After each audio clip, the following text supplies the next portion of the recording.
Generational Curses with your anchor, Miss Alicia Price from Price Dynamics. Alicia Price is a dynamic author and thought leader, best known for her insightful self-help book, It's Not Complicated, a self-help guide for mothers navigating the obstacles of co-parenting. Master.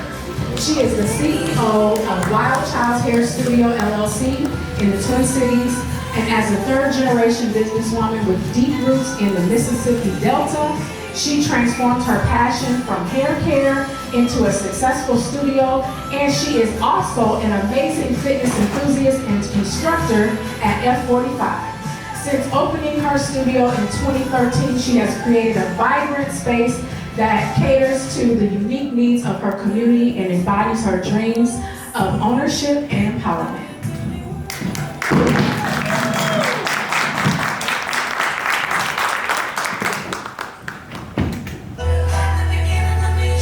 The director of Shine Girls Group, dedicated to youth empowerment and community development with a bachelor's in psychology of incarcerated youth, and currently she is working on a master's in education and leadership. She blends academic knowledge with hands-on experience as a behavioral specialist in St. Paul Public Schools and has passion for breaking generational curses.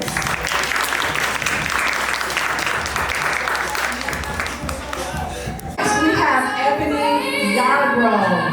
Ebony is a powerful testament to resilience and transformation. She has a knack for style and impressive with fashion sense. She was the first Black-owned business to have a store in Roseville Mall, and her fashions have been featured on shows like The Jason Show and Broader. She is dedicated to helping women feel their very best self through fashion and empowerment, and she is here to also break generational curses.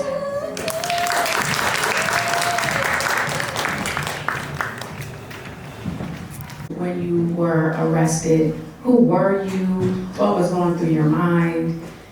I had just got out of school. I was continuing my education at St. Paul College. And he was on his lunch break working because we were kind of scared straight to a degree. We had always been doing some stuff and doing what we should have been doing, but was actually doing some other stuff as well. And I got the strange call and said that they needed me to bring his wallet. Well, he never leaves home without his wallet. So I grabbed my kids, because I had just picked them up, because I'm a full-time mother at this point, and the dog in the van, and went over, and they booked us. And I knew, I kind of prepped my kids. I said, Mama might not be coming home with y'all this evening, but we'll go some phone numbers, and y'all go home, and I'll call y'all when I call y'all. And that was like, well, the day that the actual incident occurred, the run-in, I was kind of like, okay, what y'all gonna do? You got to get it together. And at that point, I was like, okay, this is enough for me. I was legit scared straight. And right after that, we had been taking off, doing everything the legit way. And like, no one, what they say, no good deed goes unpunished, and there they came. And we went and we spent, I think it was about 24 hours, and we was released. But that was just the beginning of a kind of long stint. It was long enough, any day away from your kids. And I'm all they ever really had. We had family in other places, but me and my kids was all we ever really had. And for me to have to grasp the fact that I'm gonna be away from them and they're gonna be away from me for anything over than spend a night at a family member house was serious. And we had some uncomfortable conversations we had to have. And from that day on, it was like really some life-changing moments. And How much time did you serve? In custody, 40 months. Having to abide by all their rules and all of that, it was over 120 months of my life. Having to do what they say do, which it was a breeze for me, because I promise you, after the booking, I was good. I was good. I was young, I learned my lesson, you ain't gotta worry about me no more, but that ain't the way the world works. Yeah. So, it was some life-changing, altering moments, but here I am today, baby. A baby. 2008, so I had just graduated, like literally, the same year. To fast forward to 2012, I committed my crime, and I thought it was over. I quit the job. I'm good. I'm going ahead. I'm moving on with my life. 2012, my ex-boyfriend now, but my boyfriend at the time had called me. I was at school, and he said, "The police are looking for you." I'm like, "What? The police looking for me? Like, I know I got a suspected. I know I'm driving. I don't got no license. Like, what's they looking for me for?" And he like, "Yeah, they wanna talk to you," but he's the older guy. And he told me, he was like, I guess he must have walked away. He was like, "That's the feds." And I'm like, "Who the feds coming for?" Like, that's for like drug trafficking. Like, I don't do that. So make a long story short, when they came up to the school, they handed me a target letter. So this is not, you're not formally indicted yet. It's just like you a target. They're looking at you, and remind you, I'm at that time 23 at that. It's 5 years later. But I was, after that, a year later, I was formally indicted. I was a self-surrender, so they ended up coming to get me from my house. They said that they wasn't going to necessarily indict me. They'll let my public offender know. They never let him know. They came to my building, surrounded the buildings, and came to the door. I'm on my way to school. Just got done smoking a blunt. I'm on my way. I'm going, I'm trying to go to school. And they came to the door, and then that's when they brought me in the car. And at that point, I was scared as SHIT because I'm in the car with nothing but white men. And now they angry with me because they initially had tried to give me a deal, and I'm like, no, I'm not taking a deal because in my mind I went to jail. I done got in trouble for stealing and stuff. So like, y'all can give me a deal. I'm not knowing the amplitude of what is going on. Like, this is a federal case. Like, they're not gonna play with you. So that was a year prior, but I ended up doing a self-surrender and turning myself in September of 2013. So my situation is that once they had released me that day, I ended up going on home monitoring, which is an ankle bracelet, for almost 18 months. So imagine being on home monitor for 18 months. That's the first time in my life that I felt like I didn't want to do life. Like, this is too much. And knowing that, like, you're going to jail. Like, that's the next step. Like, you're not getting out of this situation. So when I did the self-surrender, honestly, it was like a weight lifted off because I did 18 months of house arrest. So it was like okay, now what to expect is, I'm finally on to the next step. Wow. So.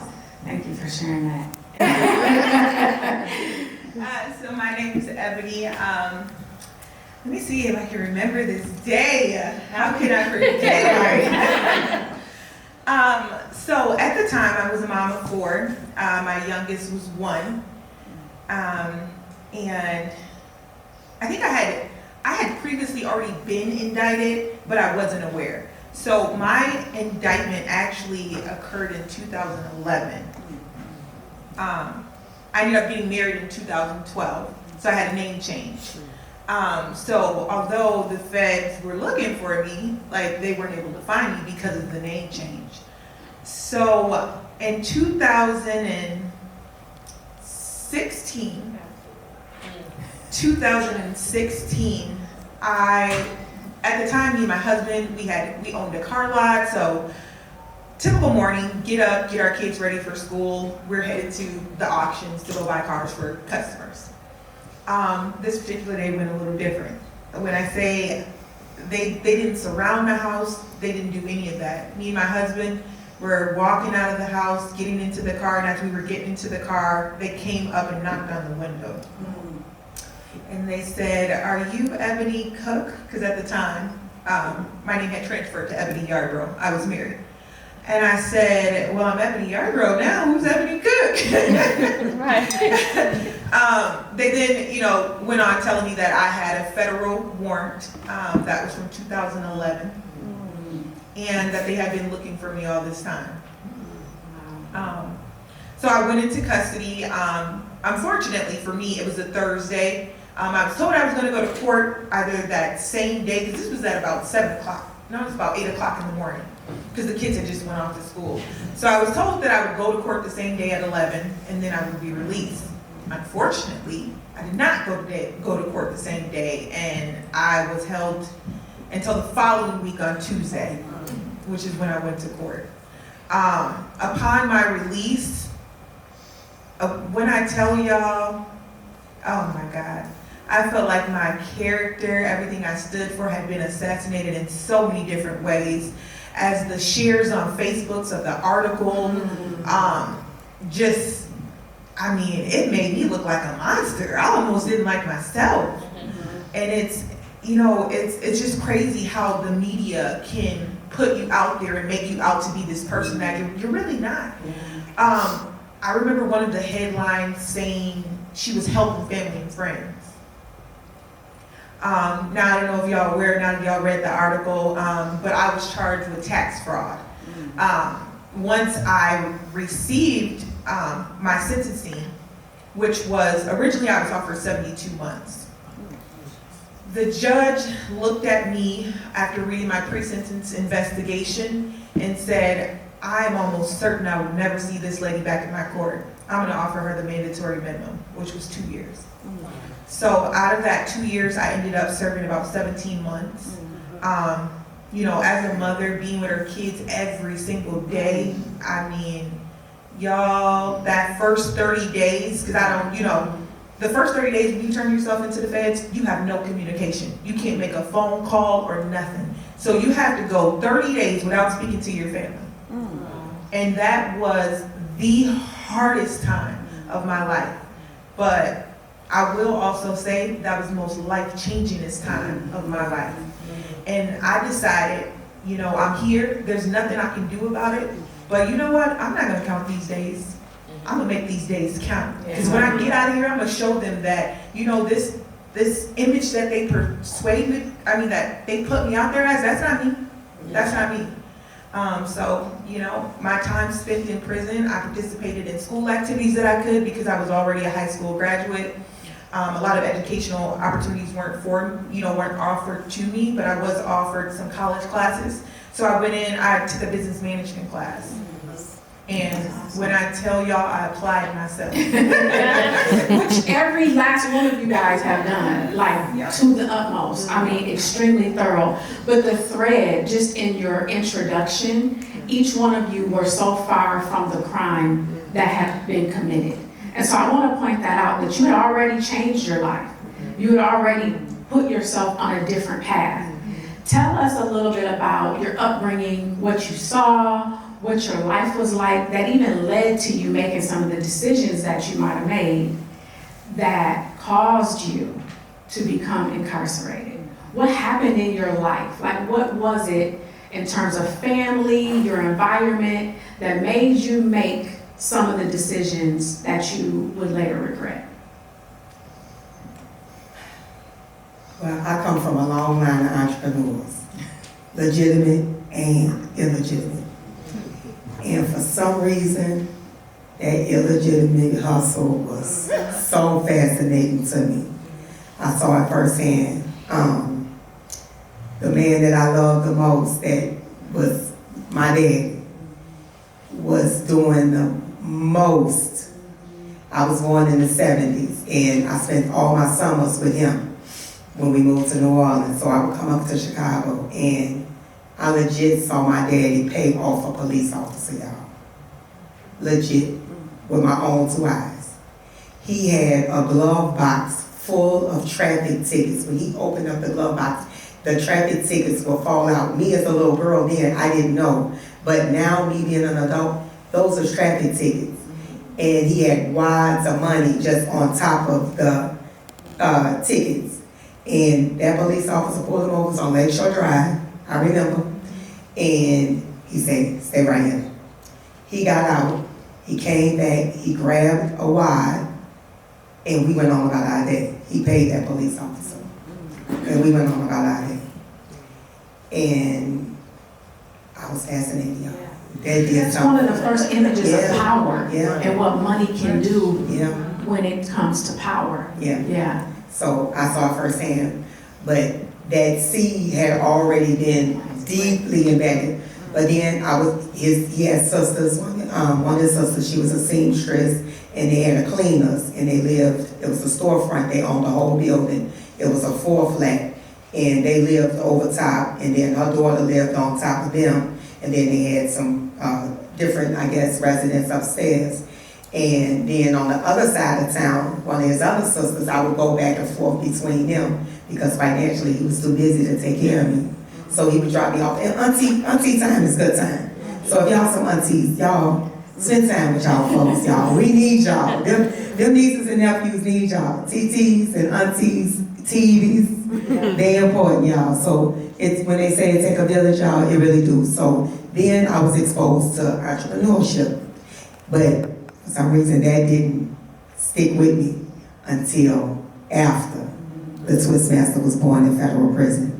In 2008, on my birthday, I started serving my sentence, y'all. I'm in there writing, you have to sign the intake. I'm signing my whole date of birth, y'all. The lady looking like, it's not 1971, ma'am.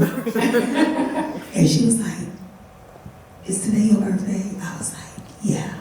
And she was like, wow. And even though they have this role to play, that authoritative figure, her as a woman still had a sense of something for me. So it was rough, y'all. But going back to my childhood, y'all, seeing my aunties run businesses, I thought about it because now I'm in prison. It's the recession. I had to figure it out. I ain't got much time left here. Them gates gonna open and I got to be ready to run. I'm a black woman. No real formal education. Yeah. Now I'm a felon, a federal felon. What you gonna do? I went in, I worked on my locks. I started my locks in prison. That's how the Twistmaster was formed. The Twistmaster was born. It was a girl doing locks before I got there. Y'all know I put out a business. The great pivot was born. Yes. And it was just me. I wasn't going out telling the people to come to me, they was coming to me. Because I was servicing my own locks because I didn't know what I was faced with as far as cosmetology or anything in there. But I knew I could maintain my own locks, so I started my locks on my way in. And I just got to it. I did eyebrows, I did makeup, I sewed with a needle and thread, I altered clothes. If y'all ever see me outside, I put that stuff on. And a lot of my stuff that I do put on, some of it I get off the shelf, but a lot of it have to be altered because I got a different body shape. So, alter y'all stuff.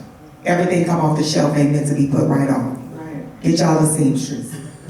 Alter your stuff, make it fit. So, in prison, everything was men's. It was men's clothes. And I had started altering my stuff for photos because I wanted to look cute in my photos to send home to my folks. And I was working on my waistline, working on my hairline, and I wanted to flex. So as I'm doing my thing, girl, they was like, girl, you going to jail, you altering these people's clothes. Well, no, these is mine.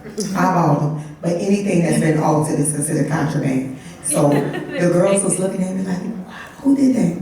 Me. So I started getting business doing alterations with a needle and thread.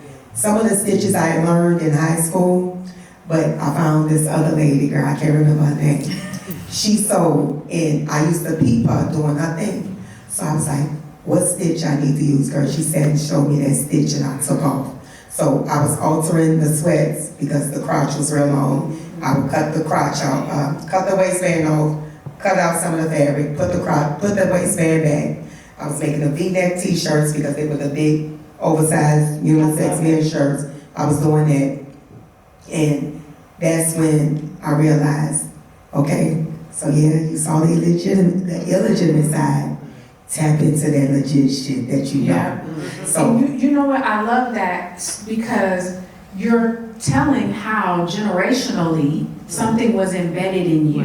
And it's about making a choice yeah. on whether or not you do the right things or change some things or how you're gonna use it. Yeah. So I love that you shared that. Now, Tierra, tell us, what about your upbringing led to your circumstance, what you said?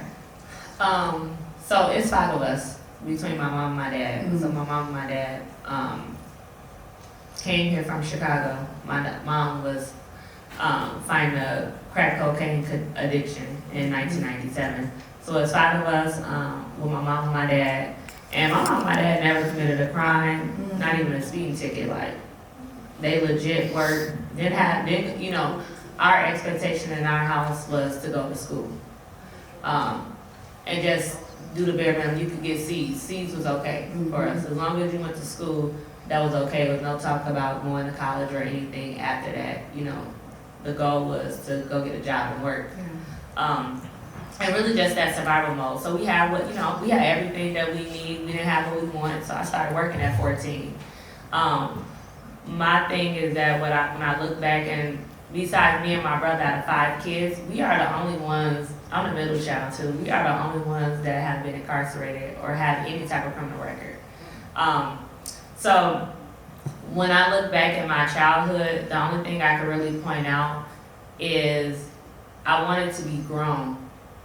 And I don't even like saying that word no more because that was always told to me when I was younger, like, you ain't grown, you can't do this, you ain't grown, you can't do that. So in my mind, once I get grown, I can do what I want to do. So that's what started for me. I thought the power of being grown was being able to kind of make my own, make my own decisions without my mom saying anything to me, without, like, I'm going to do what I want to do. Yeah. So, and it started from me, I was always the leader among my friend group. So I was always like the cool friend. Like, I was never like, nobody could ever bully me like I could bully people and have everybody on my side and not on your side.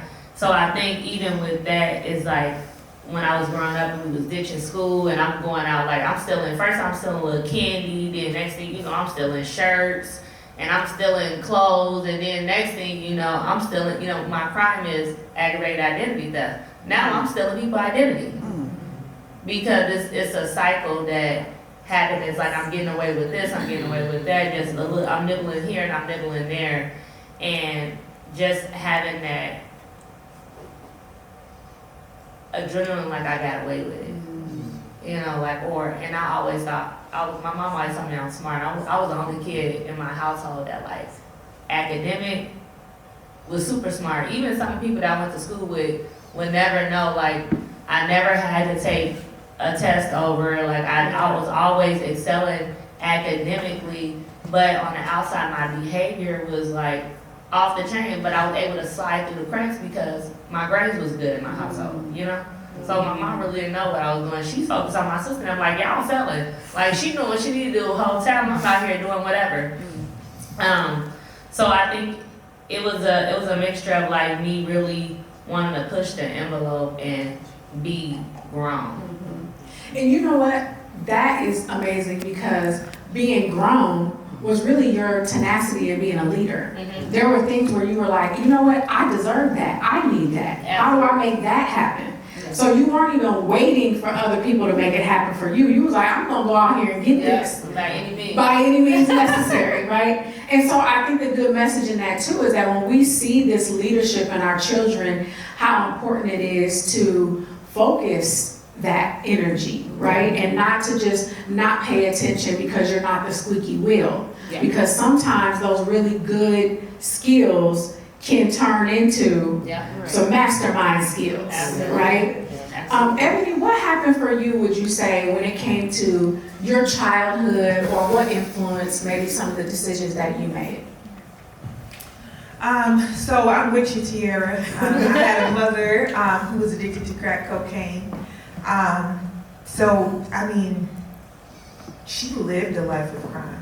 I mean, every day, how we got food on our table came from her crime. How we got clothes on our back came from her crime. Because it's real hard to feed a drug addiction and still take care of 7 kids. I mean, I'm one of 9. And I'm the middle child. So, I came from a household of crime. My father, though, I mean, that man never, he never committed a crime in his life. He never got a speeding ticket. I mean, he was what I wanted in a man. He got up every day, he went to work. Because my mother spent probably 90% of my life in prison. So my father raised all 9 of us, and he worked every day. I mean, there were days where we didn't even see him, you know? But being the middle child, and this is gonna throw y'all for a loop, but I was always said to be the smartest. Like, Ebony, she knows it, she got it, she'll figure it out. You know, even to this day, my siblings come to me for advice. They come to me, you know, before they purchase a car, before they move into an apartment. I mean, I'm the family manager, you know? Yes, so, you know, I think like crime for me kind of started like watching my father work and never had time to see us. And don't get it twisted, you know, I graduated high school. I attempted to go to college for criminal justice because I was on juvenile probation. So I know what it felt like, and I know a few of the probation officers I had, they didn't really care about me. You know, there was no check-ins. It was, okay, I mean, you need to call us on this day, and that was that. There was no real care. And so I wanted to provide that to youth, which is why I went to school for criminal justice. However, I'll say 6 months into it, I opened a book and was distraught. And I, decided I didn't even want to be a part of that. Just reading those books and seeing how African Americans are charged differently from Caucasians, and it just dawned on me that I didn't want to even be a part of it. Instead, I was going to shake it. I was going to show them, that I was smarter than them. And, I guess that's when my crime actually started. As you know, I got charged with a white collar crime.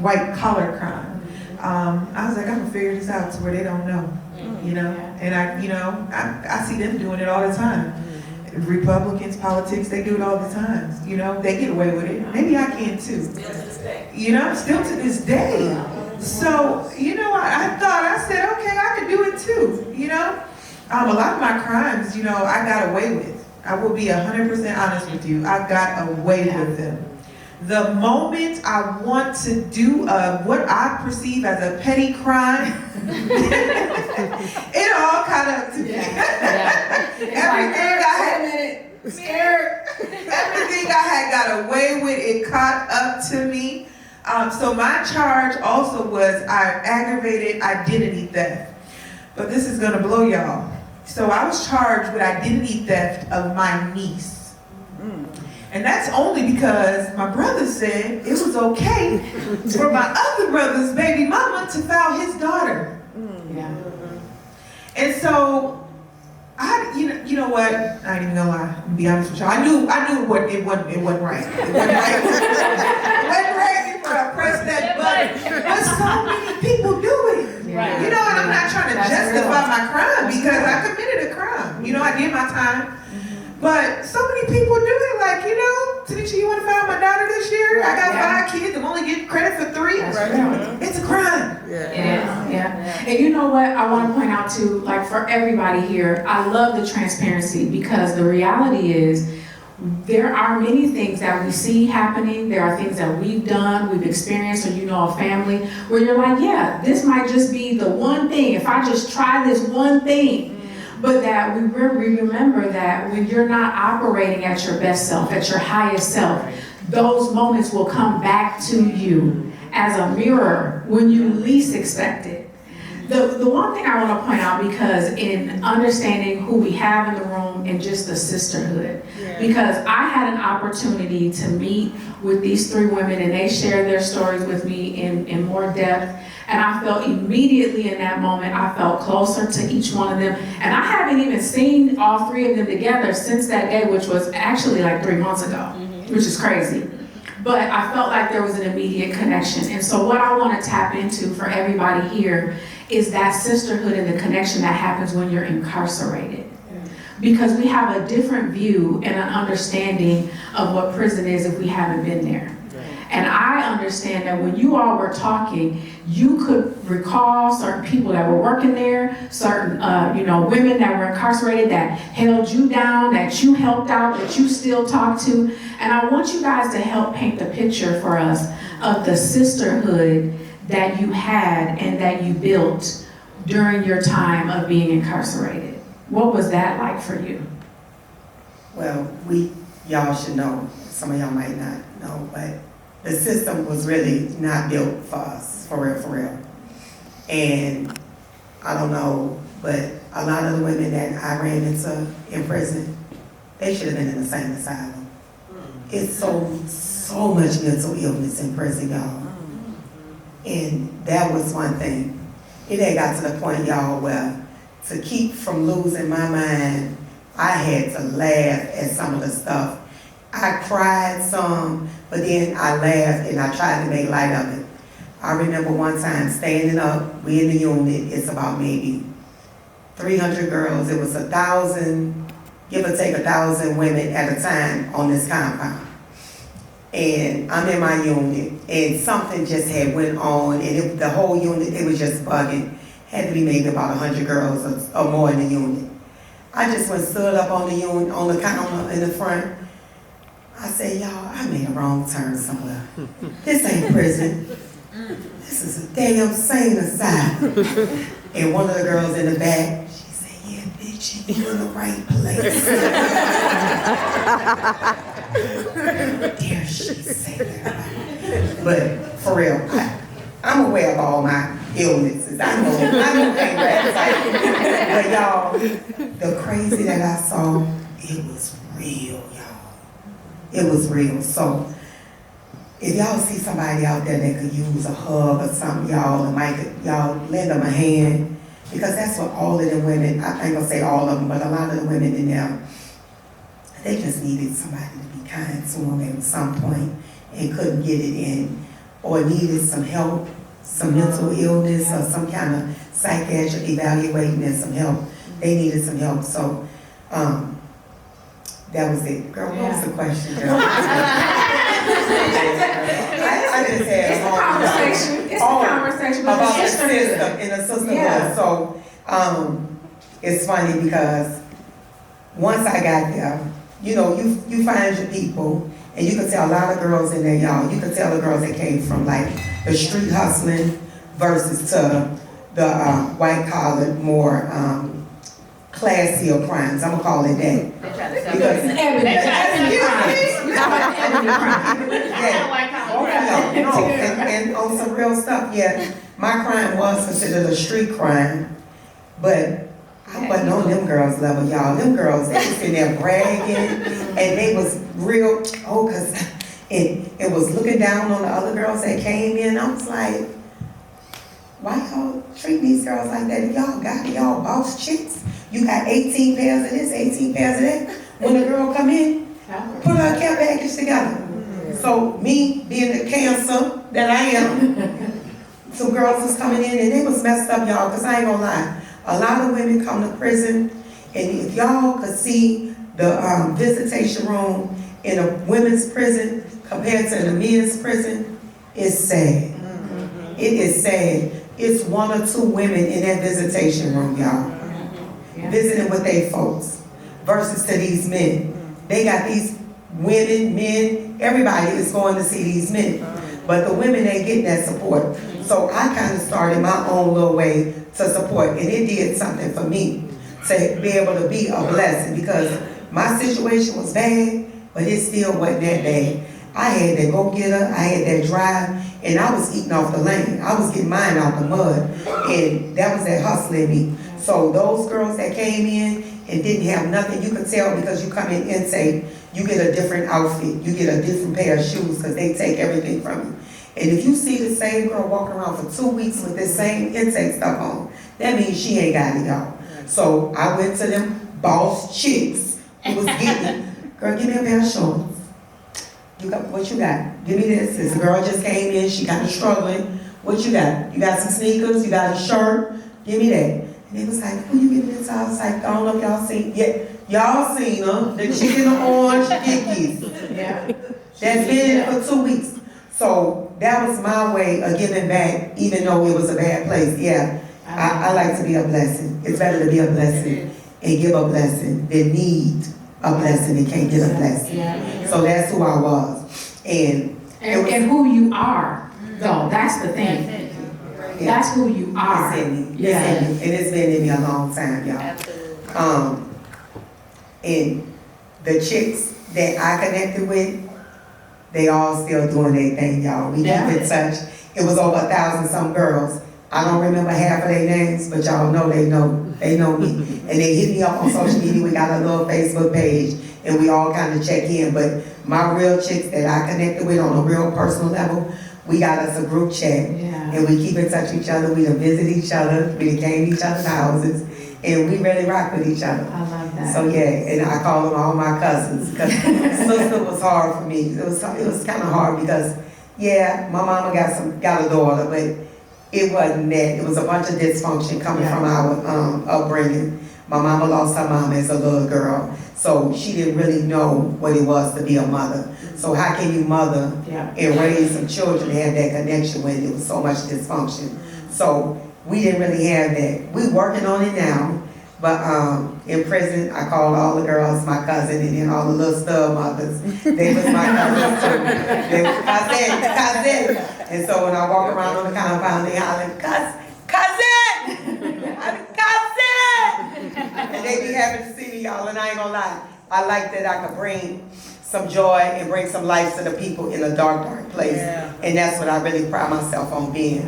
And that's what we doing with this double dutch. I got to shout out my girl Mercedes. Yes. Y'all, we bringing joy because y'all don't know, people need a hug, They do. a smile. Let them, everybody walking around, face all balled up. Yeah. Smile at the people, y'all. It don't cost a dime to be kind, y'all. Yeah. So that was me in prison, and that's still the life that I walk. And I believe in familyhood because I ain't really had that. So sisterhood, familyhood, it is important, especially in a world full of hate. Yeah. So I live that, and I live that life. I love it. So yeah, that's Tierra and Ebony, what would you add to that about the sisterhood or what your experience was?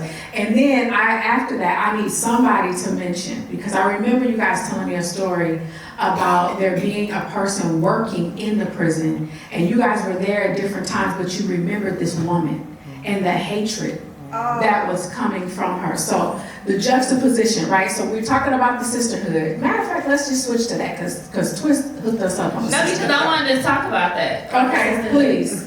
So, bring that up, but then you gotta okay, talk about I'm the person. See, for me, going, so I was in, so with federal prison, y'all know they everywhere. anywhere. I got blessed. We could have I stayed in Minnesota. We So could I was have in been Washington. anywhere on the continent, y'all. It was all 50 states. Yeah. So And I you wound meet up women. I was way, I'm sorry, when you cut y'all. I was way in West, I call it West Buffalo. I was in West Virginia, y'all, almost 1,500 miles from home. Yeah. I didn't see my children one day, not a day while I was gone. The next time I saw these folks, I didn't recognize them. We had some gotta pictures. get to it. Yeah, they had sent pictures, but it wasn't the same as seeing them in person. They came to visit me, and I was on my way around the corner to the visitation when I was in the halfway house. I was asking these people to excuse me, but I wasn't looking them in their face. I just saw two bodies, and I'm really walking around these two bodies without looking. And as I'm walking around, they walking in front of me, and I'm like, excuse me, I need to go see my kids. Them was my kids. Y'all. Yeah. I didn't recognize these folks, y'all. Wow. In 40 months, so much could change. Yeah. Even in a photo, you see the people in the photo, but I was legit walking by these people that I birthed, that I nursed, that I gave nourishment to. I walked by them. So yeah, it was real. So, like I say, the support is crazy. So if y'all got some people, y'all don't forget about y'all people. Yeah. That don't make them completely wrong. They did something wrong, but they're not wrong people. Y'all don't judge your people. Yeah. They've been through some stuff. You don't know what it was that made them do the things they did, but still go see about your people, y'all. Yeah. Tierra. All right, so start. Don't get out of the okay, I got it. Go get her, girl. No, for me, when I think about the sisterhood, I met some amazing women that I still, like, I call them my sisters to this day. Yeah. From all over, because like, you in a space like, you don't know nobody, and I was young too. So it's like, you don't know no one, and like, this is kind of like, you know, like, you kind of create a family within. So like, for birthdays, we decorate each other's room. Yeah. We want to go take pictures, getting our outfits altered, like, by people like Twist, having like little parties where we like creating our own meals.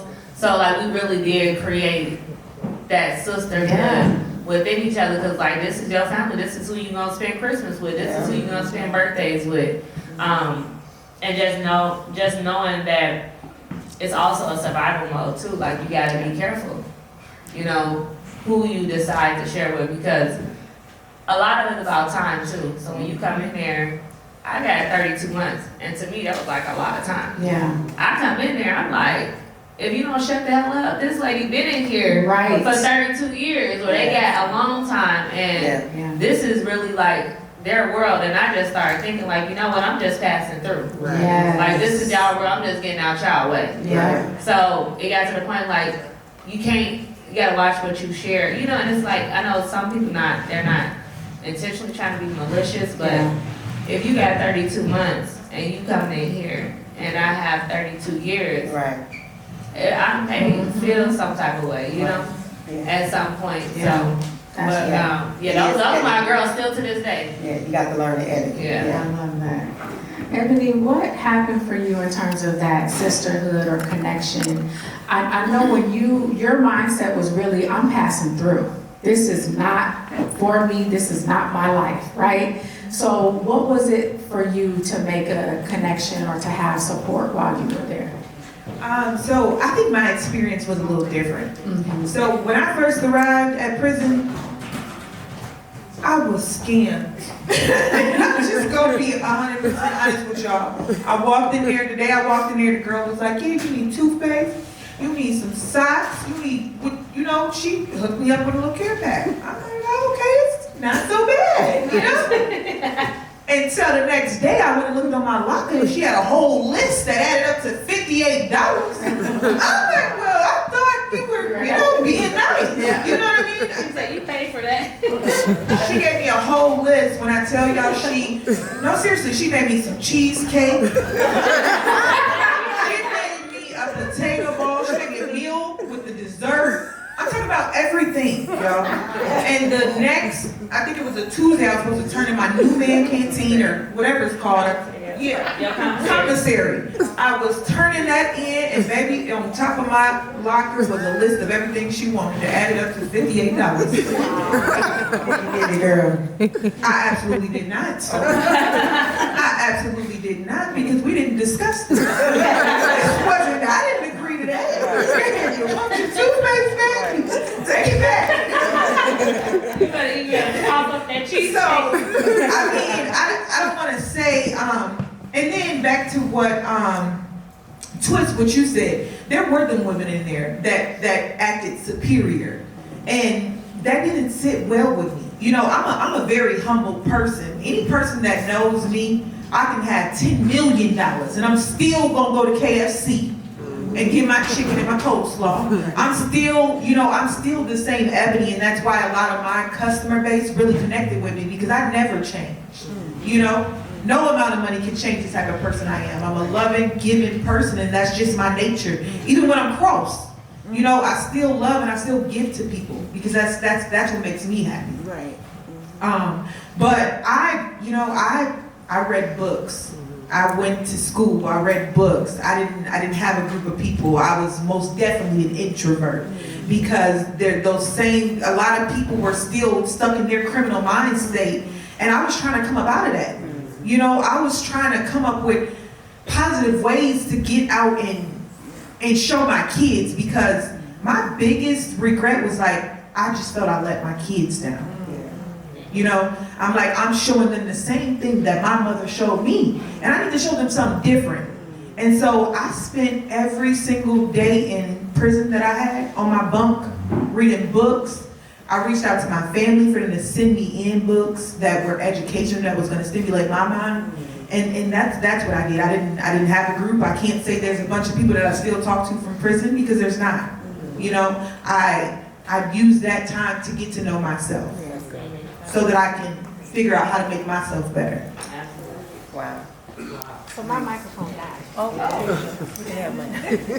So I want to touch base really quickly before we're out of here on the topic of being a mother and just how important it is that we are breaking these curses. Many of the things that we've talked about today in the ties through had to do with some element of drugs, either it was being sold or used or a part of our community, and how through what you have done for yourself now, the success that you've built for yourself now, how you've been able to change what your children see. It's also extremely important to know when we go through things in life, these patterns are built, right? So how are we breaking the pattern? Because when we experience things, our children follow right behind our footsteps, just like we've done before. So share with us a little bit about how important motherhood is to you and what changes you've made that you know now you have broken a curse, you've broken a cycle because of the type of mother that you are. Well, for me, not to say that my kids, because I had my kids young, so my kids are older now, and I'm a grandmother now. And a lot of things I was telling them to do, I was doing something totally different. And watching them grow up and be the adults that they are now, I look at them in disgust because I see me. And so when I'm living my life now, even when we're out doing the work in the community, even leading through Double Dutch, I tell all the parents to jump, let you come jump, because I'm a living witness that these kids do as they see and not as we say. So with that, I missed the mark. I ain't gonna say completely, but y'all know what I mean. I missed the mark on my kids. But I got these grandbabies, and I got this one that's my sidekick, and she gonna be straight, y'all. Cause baby, I'm pouring into her so heavy. So heavy. I got her exposed to so much in this short little span of her life, y'all. She's so dope. She's so dope, and I'm bragging on her because I can do that. I can work with this one. It's my girl. So I'm learning patience. I didn't have a lot of patience with my children because I was a child damn near, you know. But and it was one moment I realized I knew I had made it with this grandbaby. She lied to me, y'all, and I hate a liar. And I wanted to just yoke her up but I knew that was going to cause her some trauma that probably caused me the traumas that I have. So I stopped. I said, girl, now tell me again what happened.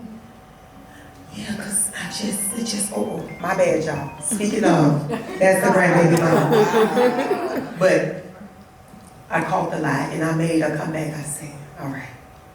I said, so stop it. Now tell me what really happened. She said, okay. I said, now see how easy that was. I said, you don't have to lie to me, ever. Tell me what happened.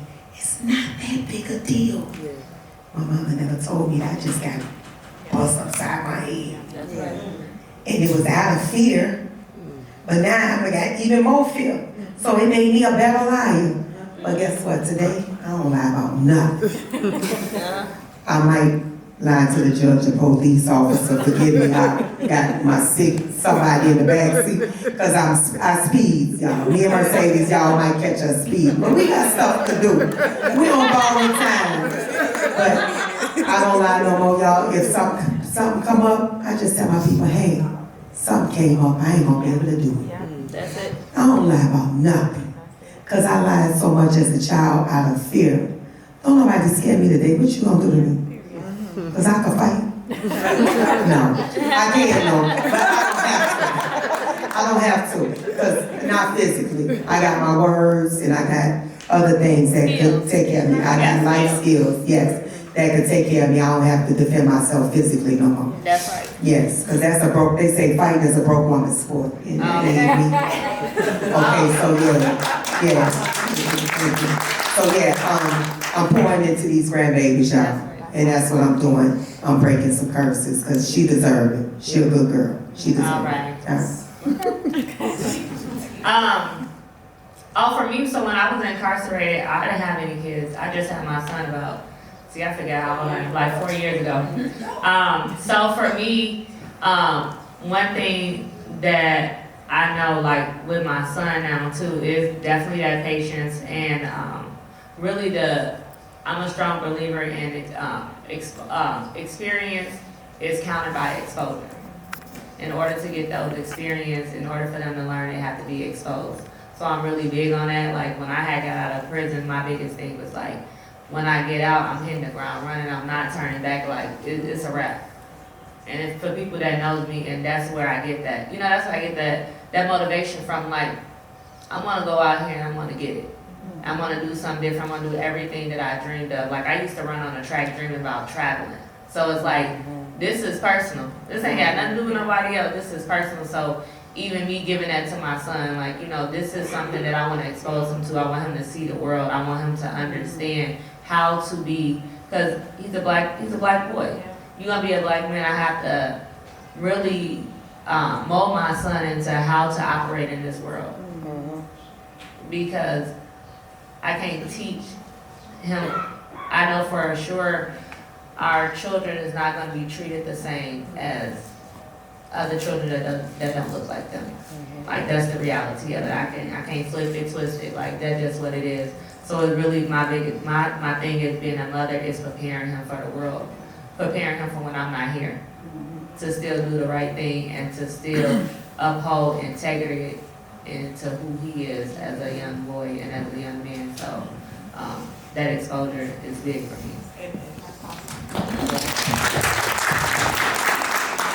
All right, so for me, I know y'all heard my story of, you know, my parents not really being able to be there, although my father was as active as he could be.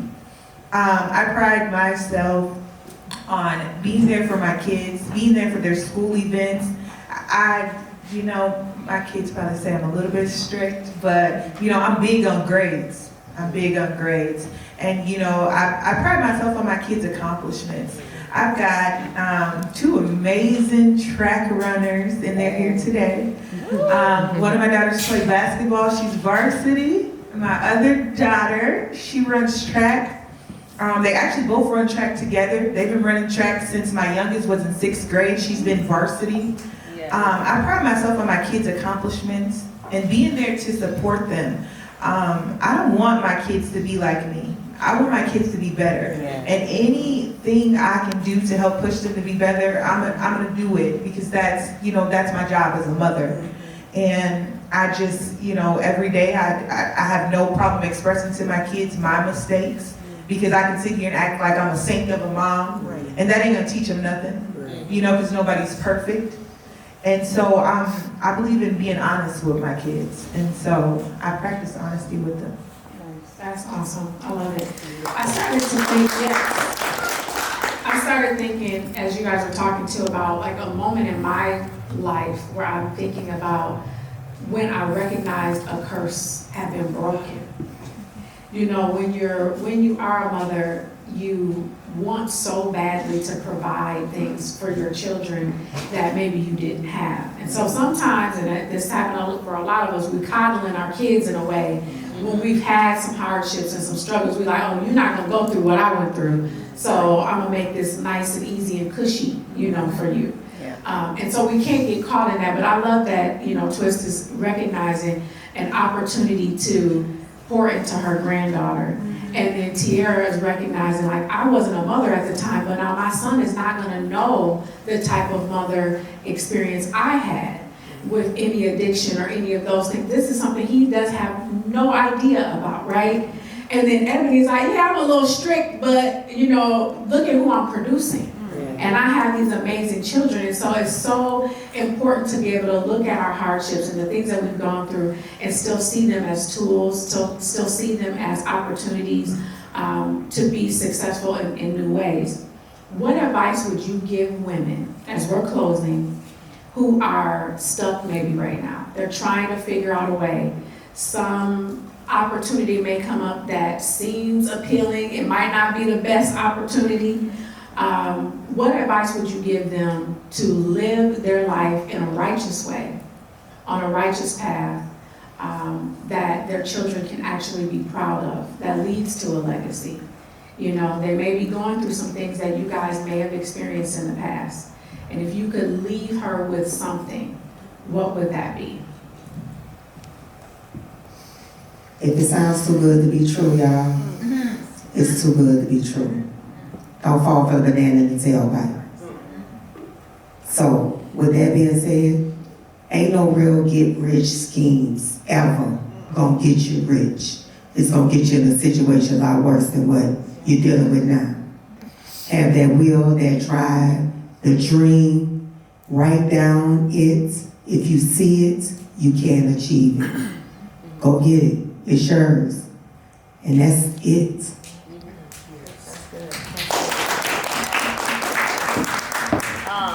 My advice is find out who you are. Find out who you are. Because it took me to go to prison to find out who I was. And it took me to really understand, like, what is my core, like, what is my values, what is my mission, what is my purpose, like, what am I doing? Because if you don't know where you came from, if you don't know where you're going, then you don't know how to get there, you know? So it's like having that goal, make it clear, and create those boundaries even within yourself. Like, so my most important thing is figure out who you are. Because once you know who you are, you're not gonna play about you. So everything is, and if anything does come about that's not for you, you're gonna automatically know because you already know who you are. So things around you gonna change, people gonna change, the weather gonna change. But if you know who you are, everything is gonna line up to as it should be, and you have something to fall back on because you know who you are. So that's my advice. That's my advice to everyone. And like Toy said, if it doesn't make sense, like my mom said, it's not true. So stop trying to make stuff make sense. It ain't true. If it don't make sense. I honestly think these two, y'all did an amazing job explaining that. Like, it left me nothing to say. But you know, I heavily agree with both statements that were made by both of y'all. Like, you know, and what Tierra said, truly figure out who you are. Because, you know, you don't want to be sitting in a prison cell, you know, trying to figure out who you are. Like, really figure it out, even if it means getting you a nice journal to write. You know, it stimulates your mind. You'd be surprised, you know, what a pen and a pad can do. So, you know, definitely figure out who you are. And we all, like, you live your own life, I live my own life. Nobody can live your life for you.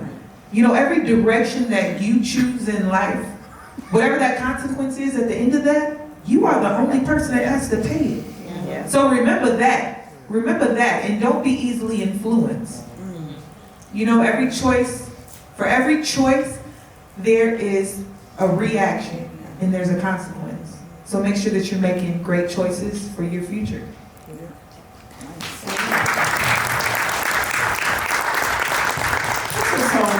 I think the really important thing that I hear through every one of your stories is we're more alike than we're not.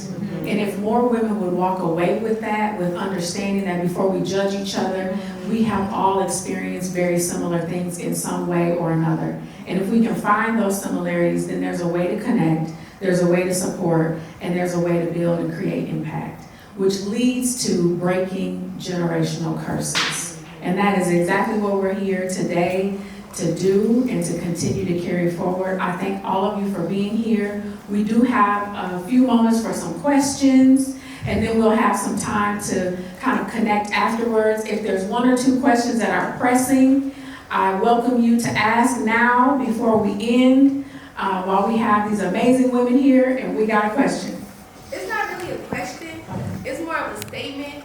I see myself in all y'all, and I'm only 20. I'll turn 22 in a couple more weeks or whatever. But hearing y'all talk, I wish I heard y'all talk in a room with more early adulthood kids like me.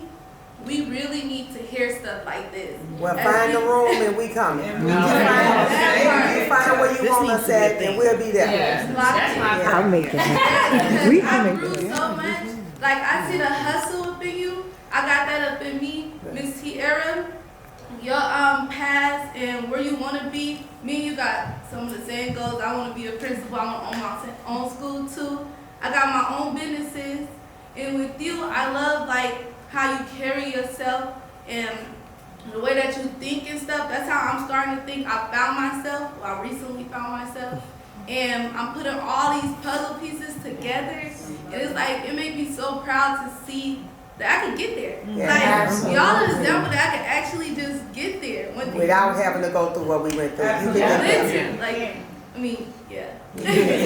Prison, see the shows or different things, and so I was wondering, were there scary moments in times and how you navigated that? And then I was curious about what role did your families play in terms of like, what was it, the letters or the visits and caring for your children? I think I my kids every other weekend to visit with me.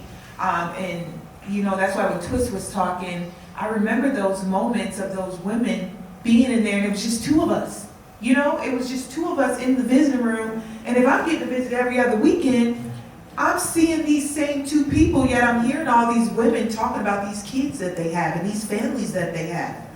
You know, it wasn't like the movies. I don't think it was scary. You know, for me, I felt, if I could describe it, It's like college. I would say college that you can't go home from. Yeah. It's like you're stuck at college and you can't go home. Yeah. And the women's prison, I'm glad that you asked this question, because the women's prison is, I'm sure, is much different than a men's prison, especially when you're thinking about federal, because like men have to have papers, they documents to show like you didn't tell, and they put them, they group them with a certain, you know, the certain group of people that they associate with. So with women's prison, it's more like a college. It's like Wasika, Minnesota was like it's like college campus, and I think. One thing that I know that I have seen in prison is that as long as a lot of the issues that women go through is like being in relationships with each other. So you have a lot of that. So you have like the domestic violence. So it's like their own world.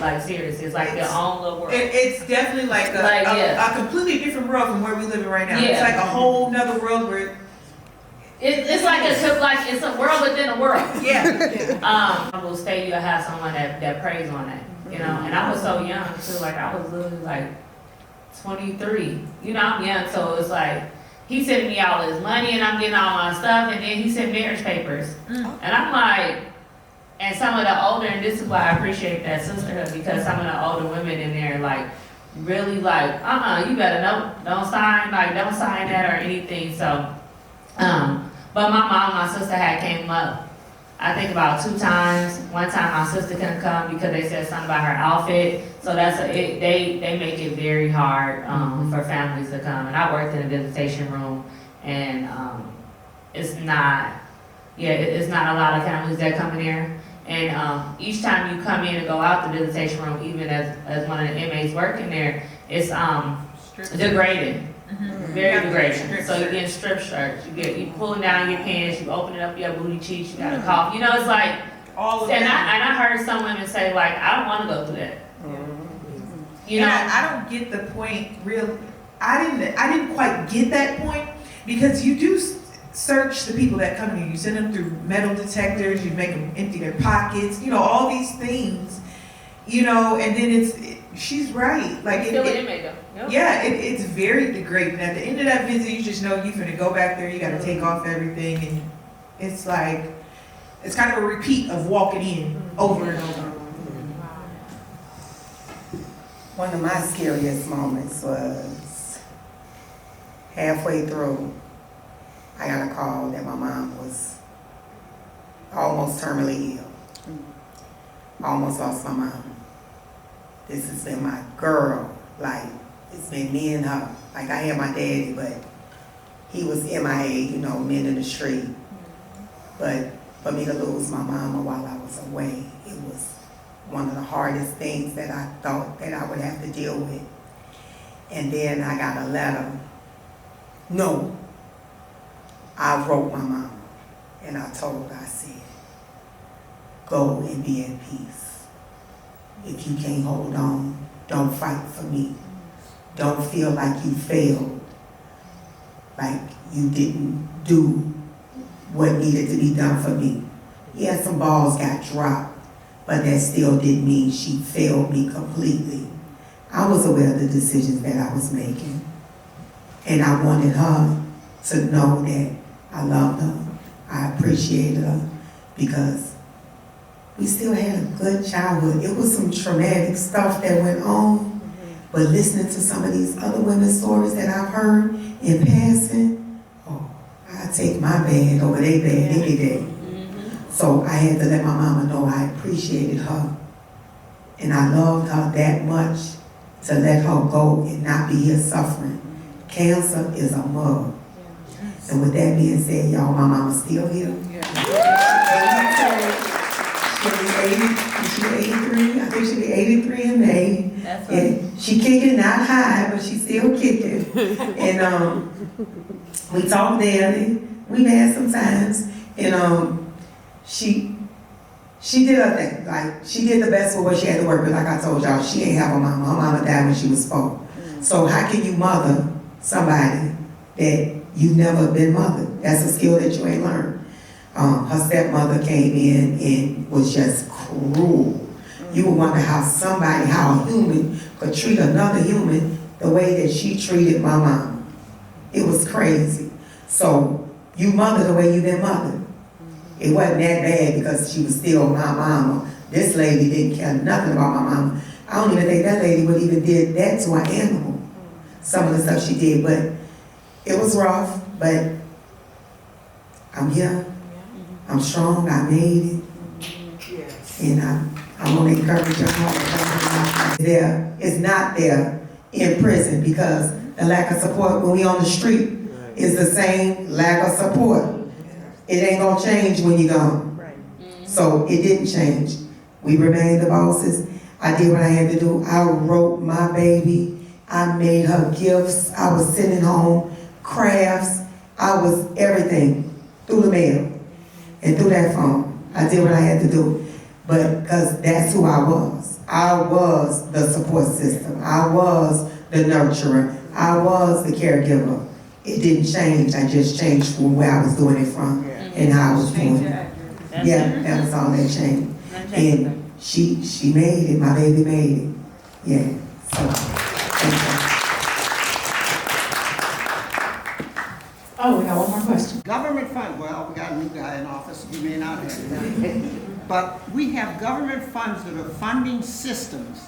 How do we identify young ladies like you that need services that can get them to SPA or to any place they want to be at? And we're not networking the system. As a police officer, if I pulled somebody over, which I did because they put me in the highest crime area, I myself in a one-person car with every other department, every other car had 2 men in it. Oh, wow. And I got 2 bionic knees from being thrown around like a ride dog. But that's a whole different story. I only say that to you because when I pulled somebody over and they had an issue, they're fighting in the car, whatever. Hey, wait a minute. Let's stop and figure, what are we arguing about? And how can I help you resolve it? And so I was doing social work while I was doing policing. And you're the type of person, because I teach criminal justice, that we need in the criminal justice system. Because of the experiences that you have and that you're bringing to the table. People need to hear that. Yesterday, I was asked to speak at Career Path Academy. I knew nothing about this school. It's down on Pierce Butler. They have 130 kids. Every one of those kids has been thrown out of every St. Paul public school. So this is the school that they go to. 30 of them at this school don't even show up, the principal is telling me. So I had 70 students to speak to. I was letting them know, I'm here because I need you all to identify two things and be honest with yourself. What is your strength? Dig in there and find out what your strength is. Take your time, write it down, do whatever it is that takes you to keep it going. Then be honest with yourself and identify what your weakness is. Because them weaknesses are what get us in trouble. And I said, be honest with yourself. Then you look at the people that have those weaknesses and see what they're in. Then you look at the people that are doing the things in your strength and grow from those endeavors. For 45 minutes, I had their undivided attention. Afterwards, they had good questions. Somebody to tell me that I was doing good and that they were proud of me. But coming from a household of 9 kids with a mom who was addicted to crack cocaine and a dad that worked 28 hours a day, maybe even 28 hours in a day, but he had no choice. I never got those encouraging words like, you're doing a good job, or your report card, oh, you got all A's, or you got A's and B's. I never got that. But when I did something that was illegal to help somebody, they was like, oh, Ebony know how to do that. She can get you some money to help you get a car, or, that's where, and that's how I drowned into that. Because that's where people encouraged me at. That's where people were telling me I was doing a good job. They validated me, yes. And so a lot of these kids, that's all they need. They just need somebody to tell them that they're proud of them. They're doing good. Ask them how their day was. All of those small things matter. And so I'm glad you were able to connect with them. Right? Love is power. Love is power. We appreciate you, Mercedes. Shout out Mercedes again, y'all, for putting this together. She loves the community, and she has that special power. She saw something in all of us, and she pulls it out. I wouldn't have probably wanted to do nothing like this, but she was like, come on, the people need to hear your story. So this is actually my second time really telling my story in front of a large crowd. Usually kind of intimate, but Mercedes is like, come on, we need to inspire. It's the and power that's of what love. It's the power of love that she brings. I mean, even when you have doubt, there have been days she sent me a text message just so random, and I'm having the worst week of my life. And it's her words. It's her words. She knows how to uplift Y'all gonna make people. me cry. And it's the love. You know she truly does care. And it's that feeling that she gives people. So thanks for always giving love to the people around you. We love you, Mercedes. So give me one to come, y'all. Follow Miss Mercedes, y'all. She's on every platform. She might be on Christian Single Me too.